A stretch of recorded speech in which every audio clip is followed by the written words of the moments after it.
ভোলা জেলায় টানা বৃষ্টির কারণে কিন্তু বন্যার পরিস্থিতি অনেকটাই খারাপ। ঢাকায় যে ভোলা জেলায় দীর্ঘদিন বৃষ্টি হওয়ার কারণে কি কি অসুবিধা হচ্ছে আপনাদের? অসুবিধা হয়েছে, রাস্তাঘাট সব ডুবিয়ে গেছে, বাড়ি ঘরে পানি হয়েছে, কারেন্ট নাই, সব পুরা সমস্যা। চলাফেরা করতে অনেক কষ্ট হয়, রাস্তা দিয়ে আটন জানা পানি লিখা। আমরা ভোলার জেলার মানুষ অনেক দূর দূরে আছি, অনেক সমস্যায় আছি বন্যার কারণে। এবং চলাচল করতে মানুষ অনেকটাই ভিতর পড়ছে এবং মানুষের উঠান প্রায় ডুবে গেছে।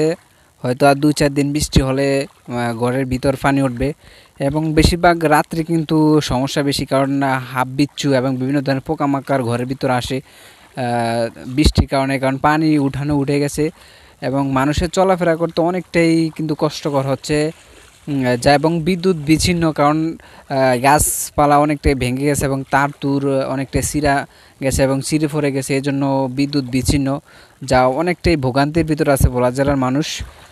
আর হয়তো আর 2-4 দিন বা এরকম বৃষ্টি হলে হয়তো তলিয়ে যাওয়ার সম্ভাবনা রয়েছে, কারণ পানি রাস্তার উপরে প্রায় 1 হাঁটু পানি, 1 হাঁটু, এবং লুঙ্গি পরে হাঁটাচলা করতে হয়, ফ্যান পরে তো হাঁটাচলা করাই যায় না। ভোলা জেলায় টানা বৃষ্টির কারণে তোমাদের পড়ালেখা কীরকম ক্ষতি হচ্ছে বা চলাফেরা কীরকম? রাত্রে কি বিদ্যুৎ থাকে নাকি বিদ্যুৎ বিচ্ছিন্ন? কীরকম অসুবিধার ভিতর তোমরা পড়ছো? ভোলা জেলায় বিদ্যুতের কারণে খুবই অসুবিধা হচ্ছে। যেমন আপনারা জানতেছেন যে এসএসসি পরীক্ষা চলতেছে এবং ইন্টার ফার্স্ট ইয়ারে সব ক্লাস পরীক্ষা চলতেছে।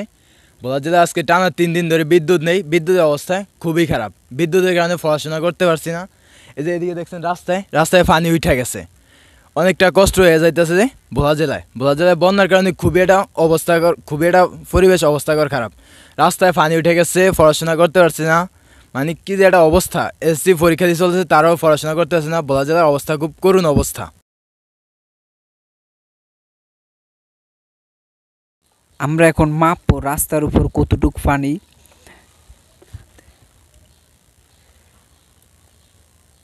প্রায় 1 হাতের বেশি পানি বের হয়েছে, এত পানি যা কখনোই হয় নাই। 1 মিনিটও বৃষ্টি পড়া বন্ধ নয়, প্রায় টানা বৃষ্টি এবং ছাতা ছাড়া ঘর থেকে পুরা বের হওয়াই যায় না, মানে এতটাই বৃষ্টি এবং বৃষ্টির গতি অনেকটাই বেশি এবং তার সাথে বাতাসের প্রভাব রয়েছে, অনেকটাই প্রভাব রয়েছে, যা বাতাস অতি বেগে অনেকটাই বিপজ্জনক এবং ছাতা প্রায় উল্টে যায় বৃষ্টি বাতাসের কারণে।